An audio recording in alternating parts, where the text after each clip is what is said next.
Prenons nos Bibles dans Genèse, commencement. Genèse chapitre 2. Genèse chapitre 2. Amen. Amen.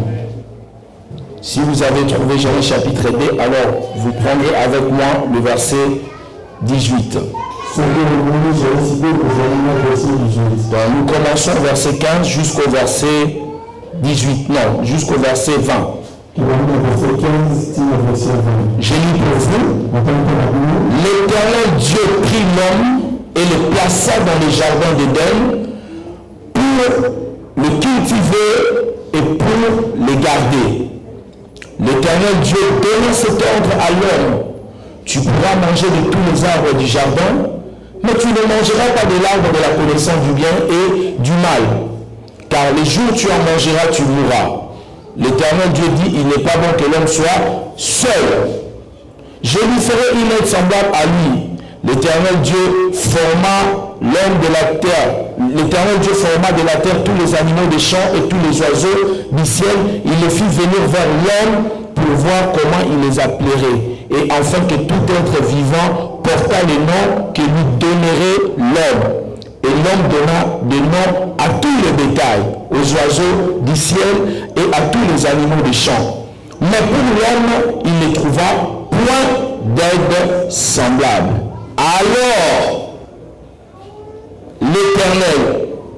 Alors l'Éternel Dieu fit tomber un profond sommeil sur l'homme qui s'endormit. Il prit de ses côtés et referma la chair à sa place. Au nom de Jésus-Christ, sois béni éternellement, Père. Amen. Vous pouvez vous asseoir. Gloire au Seigneur. Le thème que nous partagerons avec vous pendant ces séminaires, c'est tout ce que tu dois savoir ou vous devez savoir avant le mariage et pendant le mariage. Alors vous remarquerez, je n'ai pas dit après le mariage. Je dis avant le mariage et pendant le mariage. Alors il est très important pour vous de comprendre cela. La première des choses que vous devez comprendre, parce que mon message sera subdivisé par des sous-thèmes. Je parlerai de 10 choses qui détruisent le mariage. Je parlerai de comment gérer une belle famille difficile. Comment gérer l'argent de la famille. Je parlerai aussi de la folie de Vachi. La reine Vachi, comment elle a perdu le roi parce qu'elle était folle.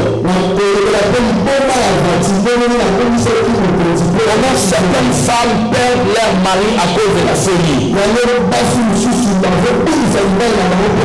Et je parlerai aussi de la responsabilité de l'homme dans une famille. L'homme a une grande responsabilité. Parce que n'oubliez pas, pour chaque royaume, il y a un roi. Chaque environnement que Dieu a créé, il y a toujours un chef ou un roi.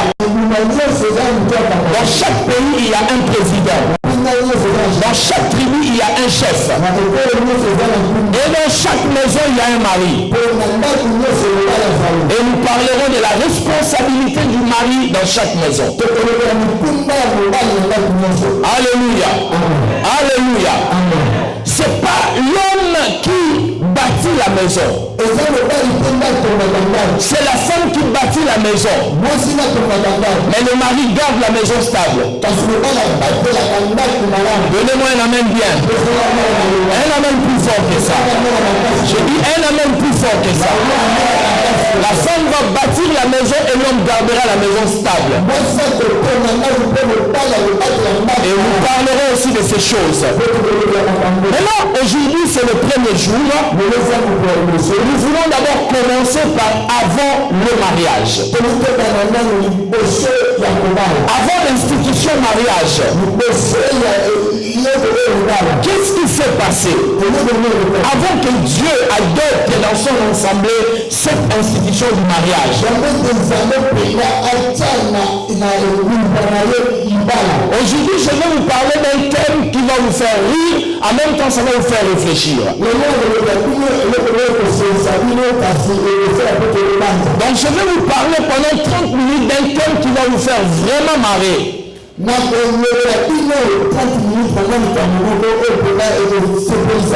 Ça va vous faire rigoler, ça va vous faire marrer, mais ça va vous édifier. Le thème que je vais partager avec vous aujourd'hui, je l'intitule l'importance d'être célibataire. Voilà, je vous avais dit l'importance d'être célibataire. Ah, vous n'avez jamais entendu cela. On dit toujours qu'il faut se marier.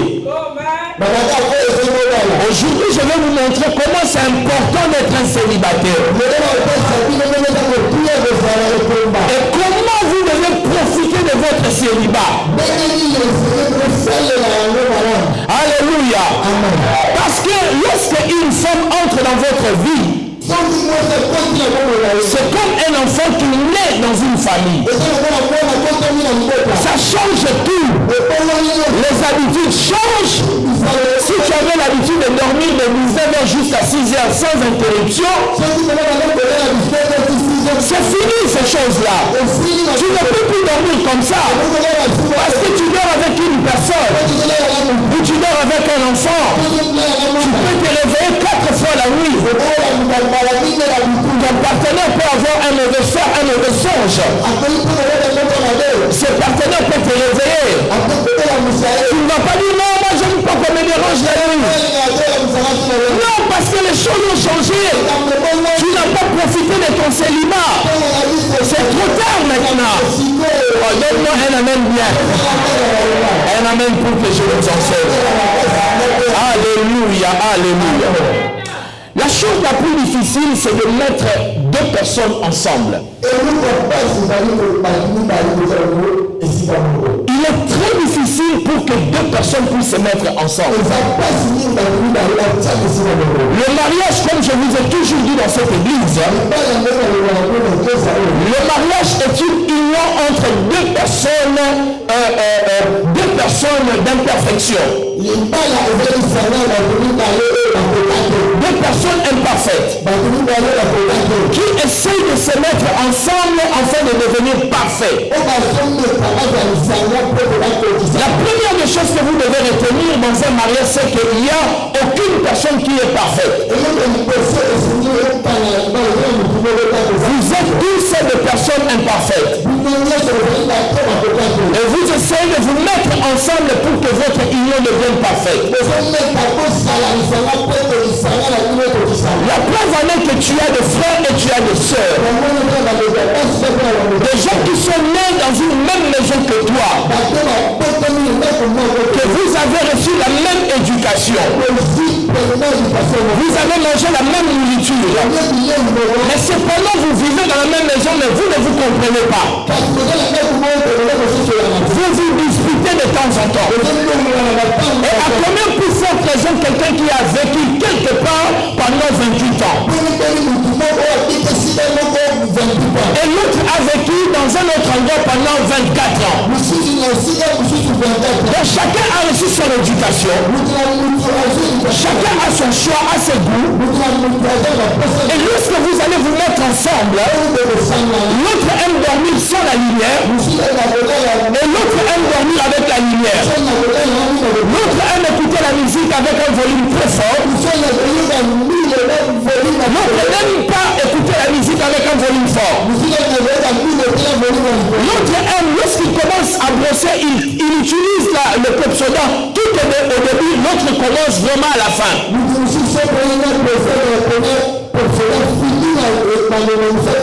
Donc vous avez l'incompatibilité de caractère. Mais vous voulez vous mettre ensemble malgré vos incompatibilités. Et bien, mes chers amis, c'est ça le mariage. C'est ça le mariage. C'est mettre ensemble malgré votre incompatibilité. La La deuxième des choses que vous devez retenir, c'est que vous êtes différents. Si vous ne savez pas, vous ne croyez pas que vous êtes différents, vous ne resterez pas longtemps dans votre mariage. Vous devez apprendre et à comprendre que vous êtes différents. Il y a des choses que la femme aime que l'homme n'aime pas. Il y a des choses qui attirent l'homme que la femme déteste. Aussi longtemps vous n'allez pas accepter que vous êtes différents,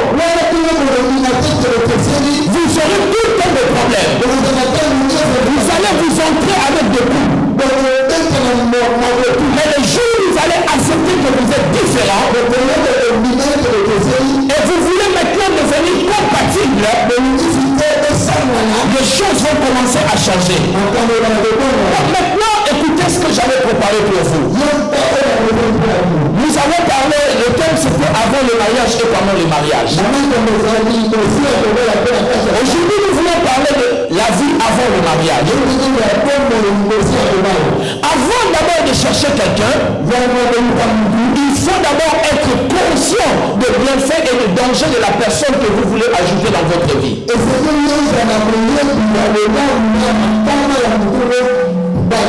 Parce que chaque personne qui entre dans ta vie, soit elle va changer ta vie en bien, soit elle va changer ta vie en mal.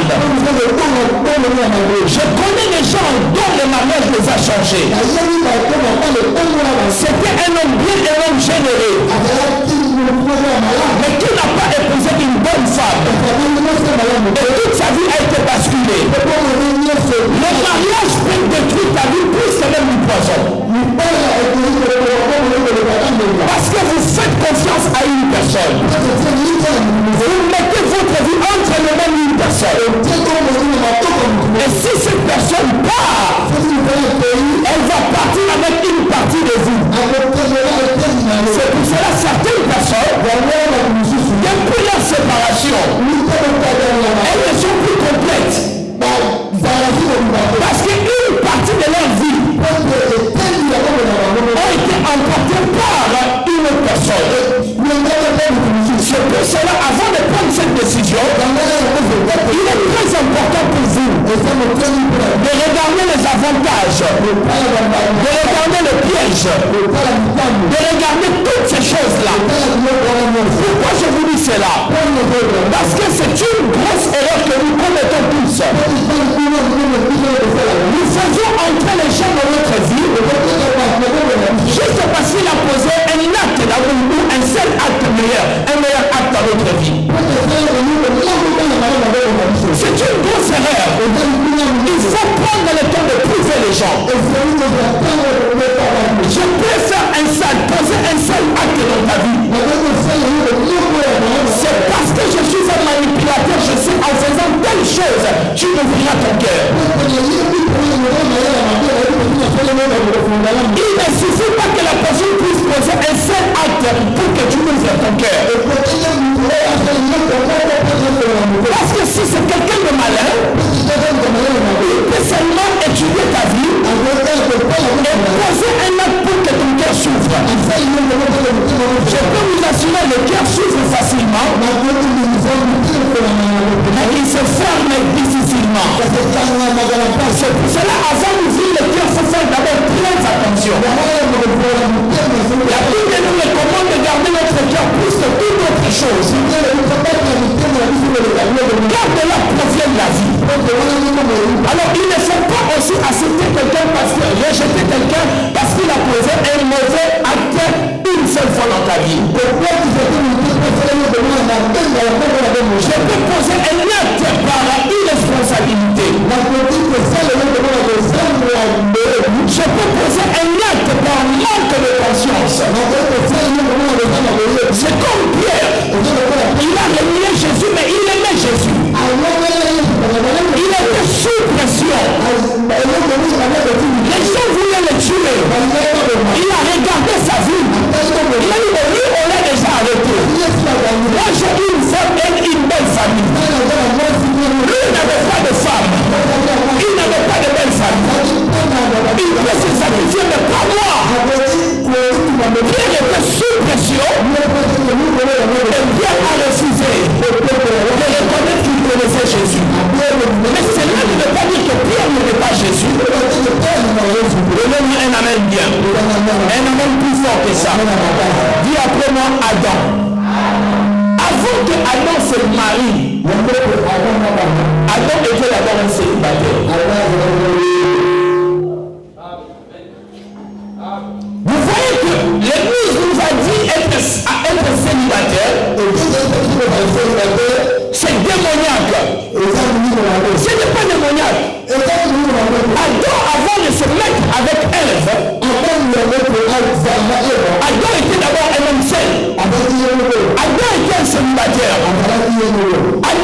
bien. Avant de trouver Ève, il est important que tu commences d'abord à t'épanouir comme un célibataire. Celui qui n'est pas épanoui comme un célibataire ne sera pas un bon mari. Donne-moi un amen bien. Je vais arriver. Je sais que tu es en train de dire qu'est-ce qu'il veut dire. Je vais arriver. Si tu n'es pas épanoui comme un célibataire, tu n'es pas heureux comme un célibataire, tu ne seras pas aussi heureux comme un marié. Généralement dans la vie, les gens qui ne sont pas heureux ne peuvent pas rendre les autres heureux. Les gens qui sont déprimés, même lorsque vous êtes avec eux, ils ne sont pas contents, ils ne savent pas ce qu'ils aiment, ils ne sont pas boudés. Alors une telle personne, si elle n'est pas épanouie comme un célibataire, même lorsqu'elle va se marier, aucune relation ne pourra le changer. Donnez-moi la main bien. Avant que Dieu donne à Adam une femme, Dieu a donné d'abord à Adam une occupation. Adam n'avait pas d'abord une femme, Adam avait une occupation. Oui. Est-ce que j'arrive? Adam avait une occupation. C'est pour cela, dans le texte que nous venons de lire, les 4 premiers versets,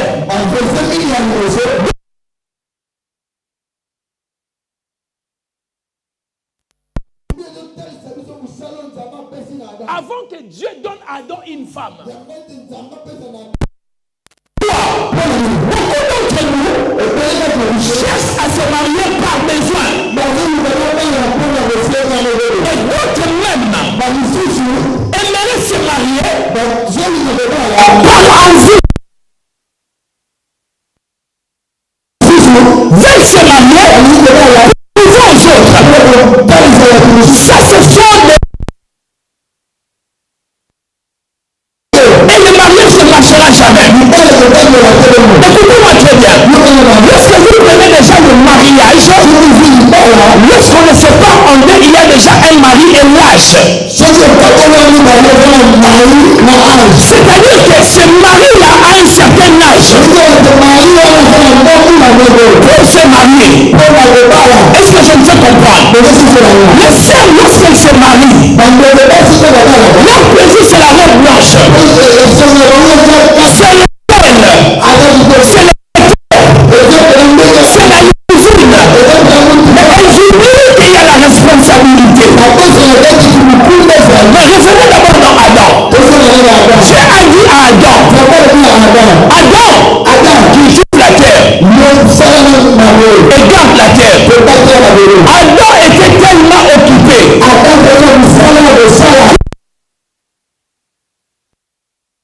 Je peux vous assurer l'occupation pour vous éloigner de certaines choses. Donnez-moi un amen bien. Un amen plus fort que ça. Adam, il faisait le travail d'abord pour Dieu. Avant même qu'il fasse le travail pour Dieu. Adam n'avait pas encore Ève, mais Adam avait Dieu d'abord. Avant d'avoir Ève, tu dois d'abord être avec Dieu. Je vais arriver. Si tu n'as pas Dieu, tu ne passes pas du temps avec Dieu. Il ne viendra pas.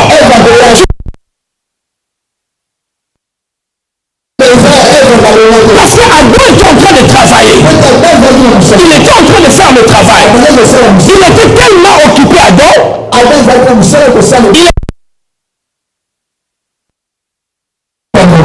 Il est mort aux animaux. Il était en train de faire son chant. Il était en train de faire son chant. Et il était en train de s'occuper. C'était bon le son. Qu'est-ce qui s'est passé? Amen. Donnez-moi la main bien. Adam était tellement occupé. Il s'occupait de son champ. Il s'occupait de ses animaux. Avant que Dieu puisse faire dormir Adam, la Bible dit, Adam donnait les noms aux animaux. Regardez tous les animaux que nous avons sur la terre. Dieu a amené tous les animaux devant Adam. Et Adam commence à regarder, toi tu seras lion.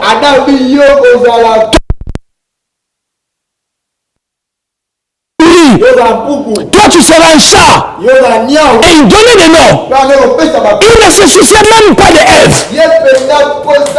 Son souci à lui, c'était d'accomplir le destin et le plan de Dieu. Il était occupé à faire l'œuvre de Dieu. Vous voyez qu'Adam ne cherchait pas d'abord un désir sexuel. La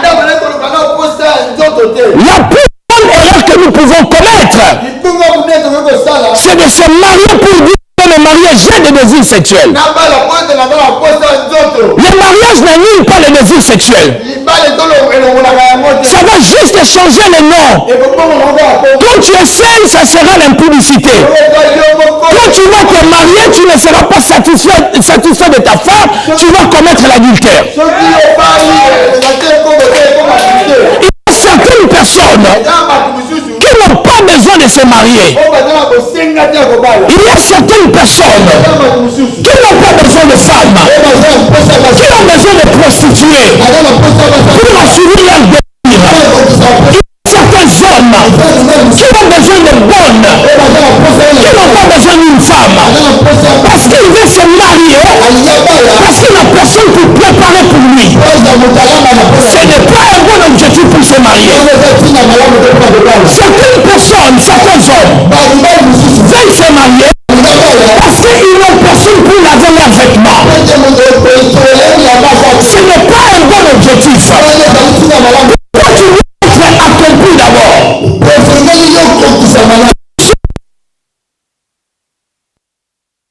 C'est-à-dire que quand tu le feras, lorsque les assiettes à la maison seront sales,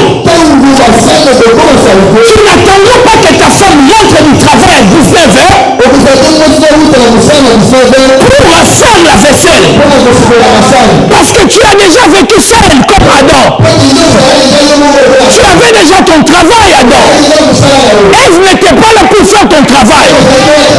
Tu étais déjà épanoui seul. J'avais déjà mon appartement. Je l'avais. Moi-même, je faisais ma vaisselle. Moi-même, je nettoyais mes vêtements. Moi-même, je balayais ma chambre. C'est-à-dire, je n'avais pas besoin d'Ève pour qu'elle fasse ces choses-là. Ève n'entre pas dans ma vie pour faire ces choses-là. Parce qu'Adam épanoui, lui-même, il faisait déjà ces choses bien avant. Donnez-moi un amen bien. Un amen plus fort que ça. Est-ce qu'on peut commencer les choses difficiles rapidement? Prenez la Bible avec moi dans 1 Corinthiens. Chapitre 7, verset 34. On va essayer de commencer un peu les choses difficiles. Quelqu'un peut lire pour moi 1 Corinthiens, chapitre 7, verset 34. Je vais juste introduire, je vais bientôt finir. 1 Corinthiens, chapitre 7, verset 34. Chapitre 7, verset 34. Je lis pour vous. Il y a de même une différence entre la femme et la vierge. Celle qui n'est pas mariée s'inquiète des choses du Seigneur, afin d'être sainte de corps et d'esprit. Celle qui est mariée s'inquiète des choses du monde, des moyens de plaire à son mari. Donnez-moi la main bien. Lorsque un conjoint est célibataire, c'est un moment très important pour lui d'accomplir tous les plans de Dieu. Parce que la Bible dit, le conjoint célibataire ou la femme célibataire doit se soucier des choses spirituelles. Donc, le célibataire tu dois accomplir tout pour Dieu. Que quand tu seras marié, tu seras dans l'incapacité de le faire. Qui est en train de me suivre ici? Donnez-moi un amen bien. Un amen plus fort que ça. C'est-à-dire, lorsque tu es un célibataire, la Bible dit tout spirituel pour plaire à Dieu. Mais dès que tu es marié, la Bible dit tu ne dois plus t'inquiéter de choses spirituelles, mais des choses de ce monde pour plaire à ton conjoint. Donc, l'étape de célibat, c'est une belle étape pour mieux servir Dieu. Voilà pourquoi Dieu permet par moment que vous restez des célibataires. Parce que tu peux aller à la retraite pendant 40 jours. Tu peux aller à la retraite pendant 100 jours. Il n'y a aucune œuvre, aucun enfant qui va te réclamer pour te dire. Mais depuis que tu es parti gêner et prier, tu nous as abandonnés. Mais aujourd'hui, ma femme ne peut pas aller prier 100 jours. Même si je suis pasteur, je ne peux pas le permettre. Il a des obligations d'être à la maison. Et vis-à-vis de son Adam. Donc le célibat, c'est un moment important pour toi de te donner à fond pour Dieu. Parce qu'il arrivera un moment. Il arrivera un moment. Je suis pasteur pendant plusieurs années. J'ai donné ma vie à Jésus depuis 88. Donc c'est-à-dire que j'ai un peu d'expérience. Il arrivera un moment où tu seras incapable de prier 3 heures. Quand tu commences à prier, tu entends papa, j'ai faim. Comment tu seras concentré? En même temps, tu entends l'autre là qui vient de son entraînement.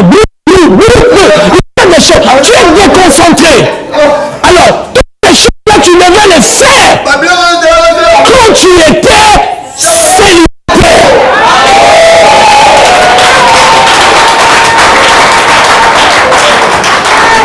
Voilà pourquoi la Bible dit, celui qui est célibataire doit s'inquiéter des choses spirituelles.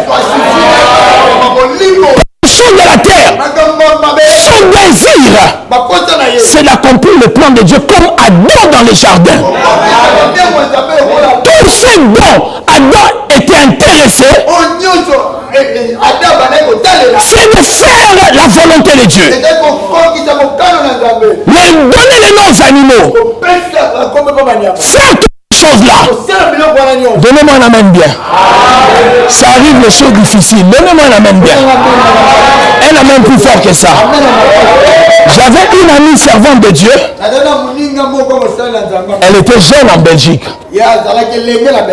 Un jour, son mari, son fiancé, en fait, son mari était à Kinshasa. Elle était seule, un jour, elle craquait.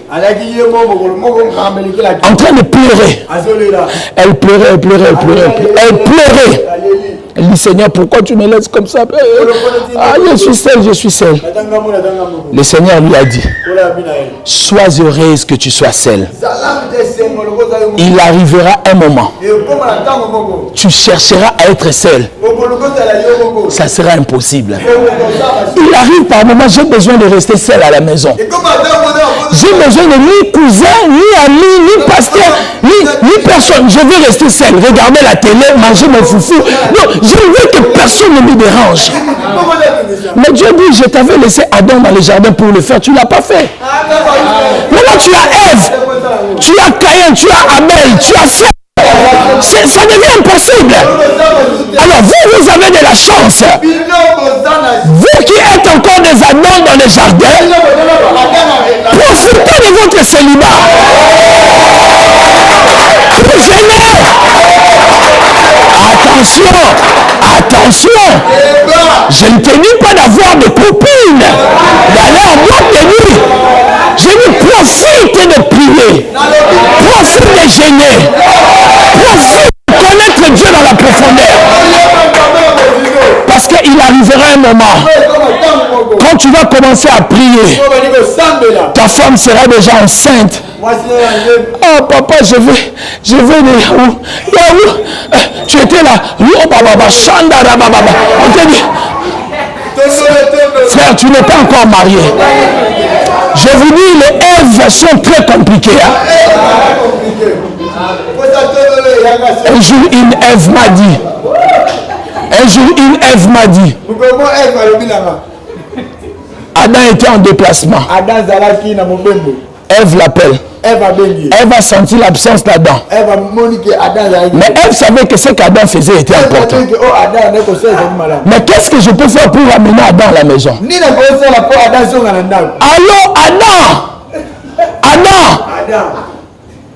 tu sais que Abel, l'enfant est en train de signer dans les yeux.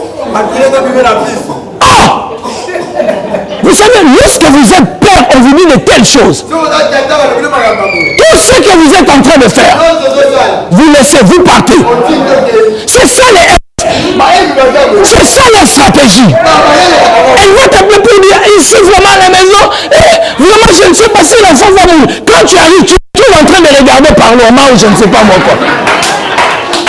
Juste parce que Ève avait besoin que Adam rentre à la maison. Et toi, Adam, comme tu es encore célibataire, profite parce qu'il arrivera un moment, tu n'auras plus le temps pour toi-même.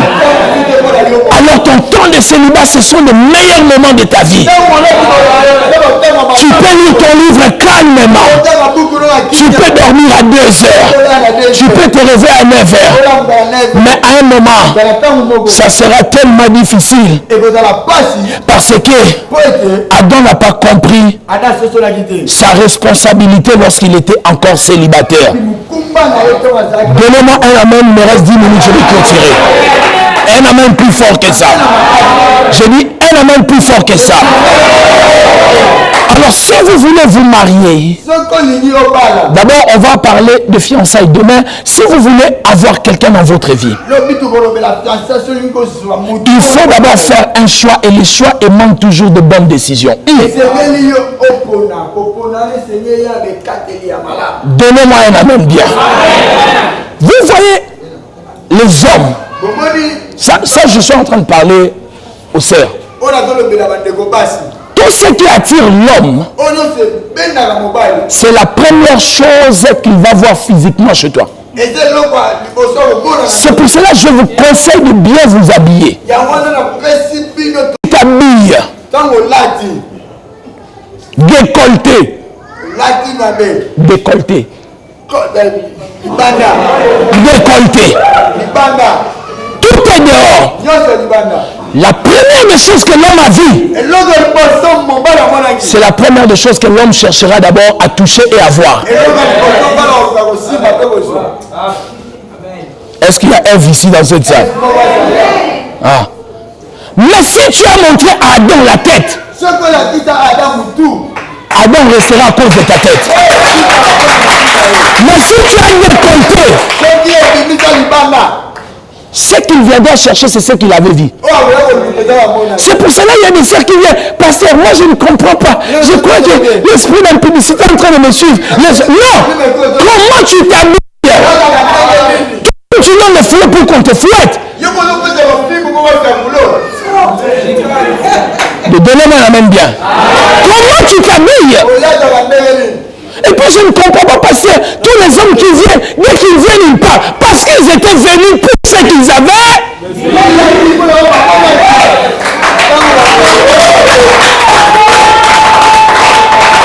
Quelqu'un qui vient pour ce qu'il a vu ne va pas rester. Mais quelqu'un qui vient pour ce qu'il est convaincu, il va rester. Donnez-moi un amen bien. Un amen plus fort que ça. Ne vous mariez pas pour de telles choses. La grosse erreur, une autre grosse erreur que nous commettons, lorsque nous voulons nous marier, lorsque tu es dans l'étape de célibat, tu as le désir de te marier. Nous cherchons plus une personne qui va compléter ce que nous manquons. C'est une grosse erreur.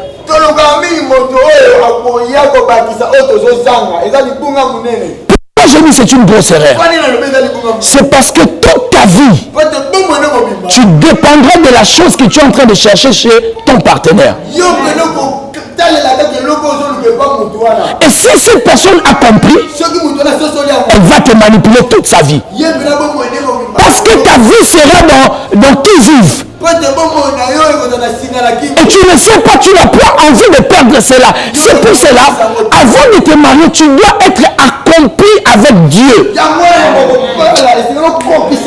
Tu ne te maries pas pour aller prendre quelque chose qui va te compléter, mais tu te maries pour aller ajouter ce qui manque dans la vie de l'autre. On ne se marie pas pour avoir de l'amour, mais on se marie pour donner de l'amour. Et lorsque vous donnez, vous faites ce que la Bible dit, celui qui donne, fait quoi? Alors si toi tu veux seulement recevoir, tu es au mariage juste pour recevoir, et tu ne donnes pas, au bout d'un moment tu trouveras qu'on ne te donne pas assez et suffisamment. Et tu vas partir. Et quand tu te maries, tu dis parce que nous sommes dans une famille pauvre. Lui au moins il a l'argent, il va prendre soin de moi. Merci, c'est une bonne chose. Mais tu vois que ton mariage ne sera pas stable parce que tout ton problème c'est son argent. Même si le mari a 6 femmes, il te trompe, tu dis, hey, papa, là qui est wapi. Là qui par la famille n'a pas. Vous voyez? Donc c'est-à-dire que votre vie dépend maintenant de cette personne-là et c'est un mauvais mariage. Ça devient ce que moi j'appelle un mariage de 50-50. Toi tu as 50, tu attends 50 chez l'autre. Et pour que tu sois 100, il faut que l'autre te donne le 50. Si l'autre ne te donne pas le 50, tu ne seras pas satisfait ou satisfaite. Donnez-moi un amen bien. Un amen plus fort que ça. Ne bâtissez pas votre mariage par rapport à ce qui manque dans votre vie. Vous aurez l'impression que cette personne est la clé de votre vie. Et si cette personne n'est pas là, votre vie sera dans la difficulté, dans l'insécurité, dans la peur. Et cette peur-là, cette insécurité-là va durer toute une vie. Ainsi, vous-même, vous ne serez pas errés. Alors, Adam était complet épanoui. Il était en train de servir Dieu. Il trouvait son importance, son désir, sa volonté, sa vie à servir Dieu. Adam était seul, mais il ne se sentait pas seul. J'ai dit qu'Adam était seul, mais il ne se sentait pas seul. Le célibat est le fait d'être seul, mais sans pour autant se sentir seul, en sachant que Dieu est avec moi. Parce que la solitude est une maladie. Adam était seul, mais il n'était pas seul. Donnez-moi un amen bien, parce que je vais vous dire quelque chose. Je suis en train de dire Adam, il était seul, mais il ne se sentait pas seul. Parce que la solitude est une maladie. Parce que beaucoup de gens se sentent seuls, mais sans pour autant qu'ils soient seuls. Quand tu te sens seul, tu prends le premier venu qui arrive dans ta vie. Adam était seul, mais il ne se sentait pas seul. Si Adam se sentait seul, Adam allait coucher avec les animaux. Adam allait prendre le premier venu. Il y a des femmes qui se sentent seules. C'est pour cela qu'elles couchent avec des animaux. Les hommes animaux. Les hommes qui ne sont pas dans la volonté de Dieu. Parce que tu te sens seul. Là j'ai déjà avancé. Qu'est-ce que vous voulez que je fasse? Je prends la première personne qui arrive. C'est parce que tu es dans la solitude. La solitude est une maladie qui va te pousser a oublié que tu dois donner le nom aux animaux et tu risques de sortir avec les animaux. Tu ne dois pas vivre la solitude, mais tu dois être seul. Parce que le célibat, c'est le fait d'être seul avec Dieu, mais ça ne veut pas dire vivre la solitude et dans la solitude.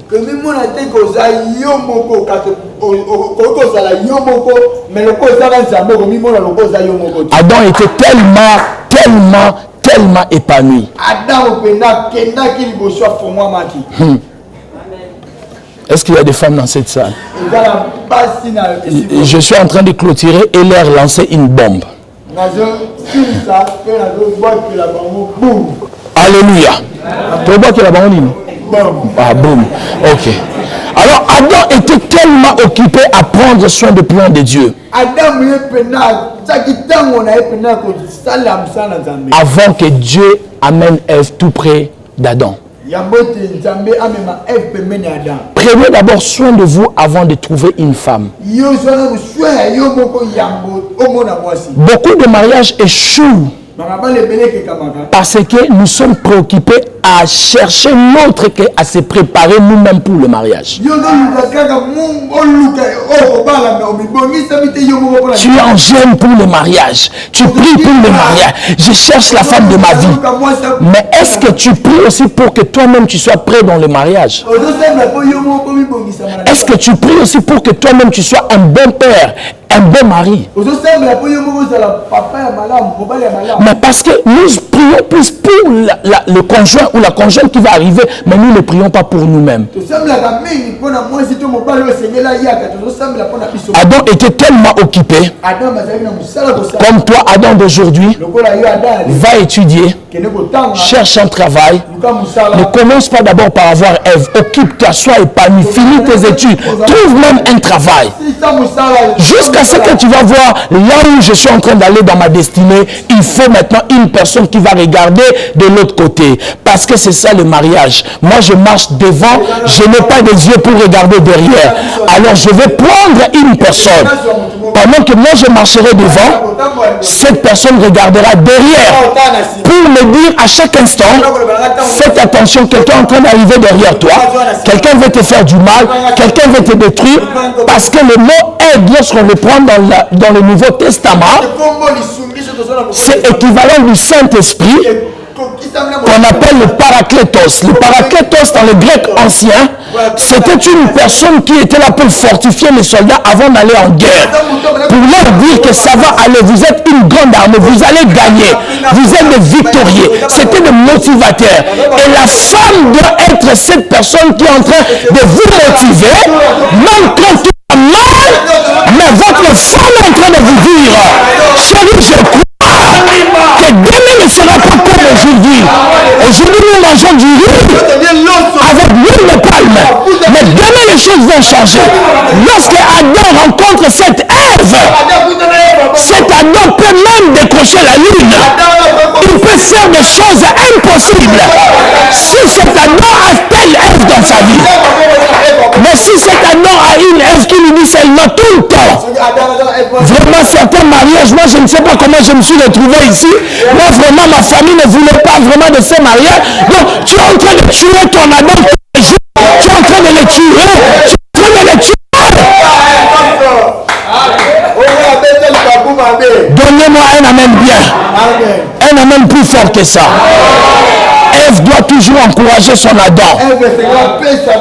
Ève doit toujours dire à son Adam, ça va marcher. Ève doit toujours regarder, mais je comprends aussi les Ève. Pourquoi je vous comprends les femmes? Parce que vous êtes la dernière créature de Dieu. Et vous avez tout trouvé. C'est pour cela que la femme aime venir dans une maison, il y a déjà des chaînes musicales, il y a des fauteuils, il y a des voitures. Quand tu viens là, il dit, mais ah, toi, montre un peu ta main. Oh, toi, tu n'as pas la danse du président. Hein? J'ai entendu ça quelque part à l'université. Donc la danse du président, c'est-à-dire la clé. Donc tu n'as pas la clé. Comment je vais faire avec toi? Qu'est-ce que je vais faire pour toi? Ce n'est pas aussi la faute de Ève, parce que Ève, quand elle est arrivée, Dieu avait déjà tout créé et Adam avait tout. C'est pour cela Ève aime venir dans une maison, il y a tout. Mais cela n'empêche pas Ève. Tu peux commencer avec Adam petit pour devenir grand. Alléluia. Alléluia. Alléluia. Ne comparez jamais ton Adam avec l'autre Adam. Ne dis pas seulement, regarde vraiment l'autre Adam, regarde l'autre Adam. Non, laissez-les. Parce que vous ne vivez pas dans leur maison. Si on vous disait ce qui se passe là-bas, tu vas dire, pardon, laissez-moi avec mon Adam. Donnez-moi un amen bien. Un amen plus fort que ça. Par moments, des gens que nous envions, c'est parce que nous ne sommes pas encore entrés dans leur vie. Le jour où vous allez entrer, vous allez dire Dieu, pardonne-moi, merci pour mon Antoine. Vraiment, c'est Patrick là que je voyais comme ça. Donnez-moi un amen bien. Écrivez, je clôture, écrivez. Le célibat est un moment où tu dois tout faire avec et pour Dieu avant que le mariage t'empêche de faire certaines choses.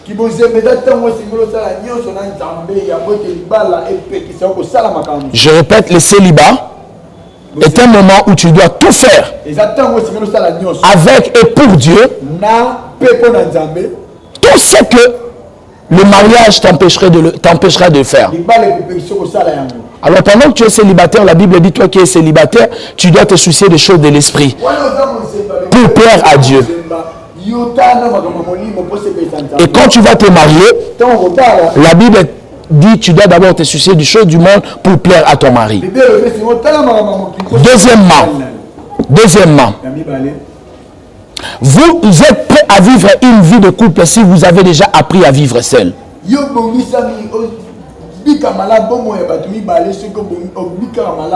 Il est difficile de vivre une vie de couple si tu n'as jamais vécu une vie seule ou de singleton.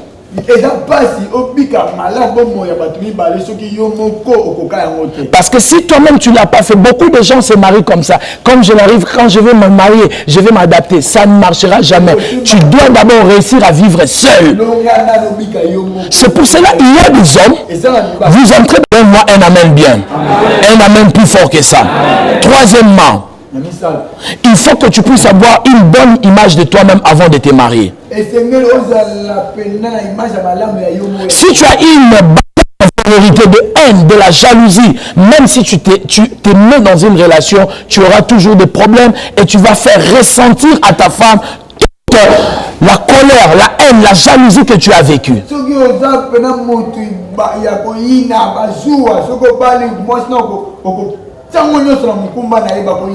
Quatrièmement, nous devons apprendre à nous aimer nous-mêmes avant d'aimer une autre personne. Lorsque vous avez trop d'amour pour vous-même, il y en aura tellement de trop, ça va déborder, que tu vas donner à ta femme, à tes enfants. Mais si toi-même tu souffres de problèmes d'amour, tu n'auras pas d'amour à donner aux autres et tu chercheras que ton partenaire te les donne. Et s'il ne te les donne pas, tu seras blessé et le mariage sera brisé. Vous pouvez lire Matthieu chapitre 22, verset 37.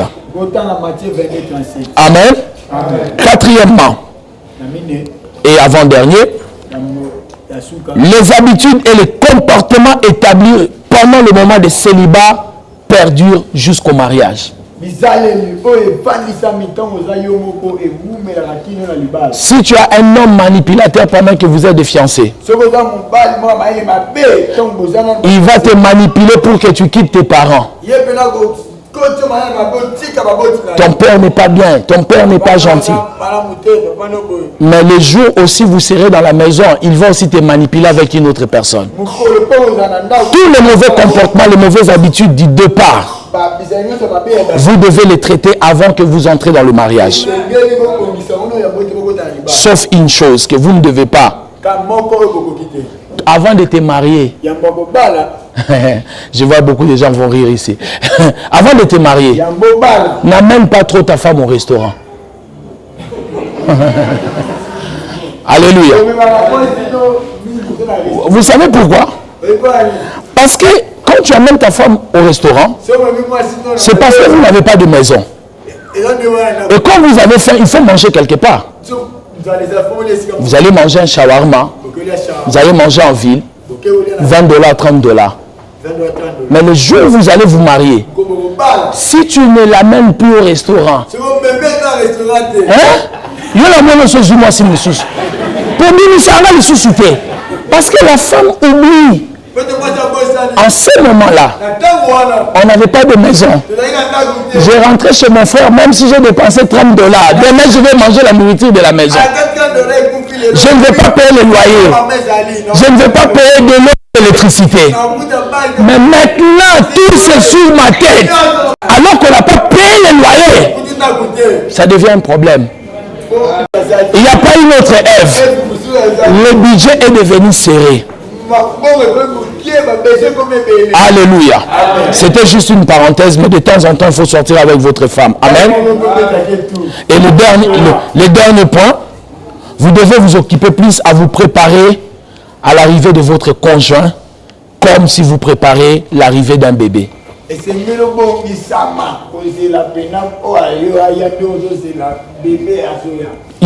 faut se préparer pendant que tu es célibataire. Il faut que tu saches que tu n'habiteras plus chez ta soeur, chez ton frère. Parce que la Bible l'interdit. Je vais choquer des gens. Mais c'est la Bible qui le dit. L'homme quittera son père et sa mère. La Bible n'a jamais dit construis une petite maison derrière l'annexe dans la parcelle de ton père. Non, la Bible ne dit pas ça. Je suis désolé. La Bible dit tu dois quitter ton père et ta mère. C'est comme ça que tu vas protéger ton mariage. Quand tu achèteras le super wax pour ta femme, ta mère ne va pas dire achète aussi pour moi. Quand tu vas acheter du beurre pour tes enfants, ton cousin ne dira pas oh, mais mon cher, moi j'ai grandi avec toi. C'est pour cela que tu dois quitter la maison de ton père et de ta mère pour aller chercher ta maison et vivre avec ta femme. La Bible n'a pas dit de chercher une villa, la Bible dit de quitter. Même si c'est un studio, mais quitte quand même la maison de ton père. Va chez toi. Donnez-moi un amen bien. La plus grosse erreur que vous commettez, c'est cela. Oh, c'est la maison de mon père, il y a derrière, je vais construire encore là-bas. Tu dois quitter et tu vas aller fonder ta famille. Ma fille vient, Ben la vient. Ben la vient rapidement. Je vais vous montrer quelque chose que j'avais vu. J'étais parrain d'un mariage. David vient. De mon fils David. Je clôture, viens. Viens là, reste là. Bah, bouge un peu, s'il vous plaît, bouge. Dans ce mariage-là, j'ai vu quelque chose. J'ai vu David qui était devant. Et j'ai vu sa femme Madi. Mets la main. On chantait là. Nous, on était derrière les parrains, en train d'entrer. On était en train d'entrer. Son père, hein, le père de sa femme, Madi. Et les gars étaient là, bien costumés, cravatés. Il était beau. Ah, il est beau. Et puis, son père vient. Il le laisse là. Et son père rentre là-bas avec nous, avec tout le monde. Il était assis. Vous savez qu'est-ce qui s'est passé? Le mot père, c'est un mot qui veut dire Abba. Abba qui veut dire source. C'est-à-dire que sa source l'a pris. Viens ma fille, j'étais ta source pendant 22 ans. À partir d'aujourd'hui, je ne suis plus ta source. Voilà ta source. Moi, je suis parti. Maintenant, si ce gars s'est aventurier de blaguer avec la vie d'autrui, la fille d'autrui, moi, le beau-père,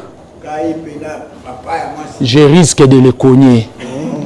Vous voyez, nous sommes trop durs avec nos beaux-parents en disant « Oh, mon beau-père est difficile, il m'exige beaucoup de choses pour épouser sa fille. Il me demande telle chose. » Attendez le jour, vous allez marier votre fille, vous allez voir ce que vous allez faire. Parce que moi, le beau-père, pour élever ma fille jusqu'à ce point-là, vous ne savez pas des dettes que moi j'ai contractées.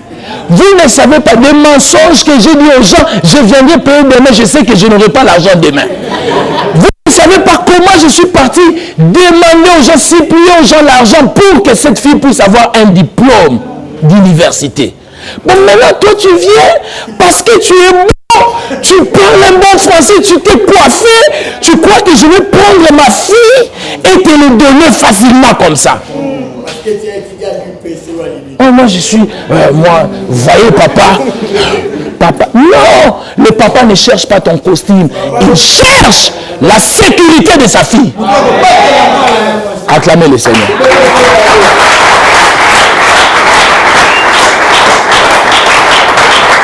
Et c'est ce que nous allons montrer lui que tu veux lui donner la sécurité de sa fille. Ne t'habille pas bien, personne parle avec le français de lui que tu es un homme de sécurité.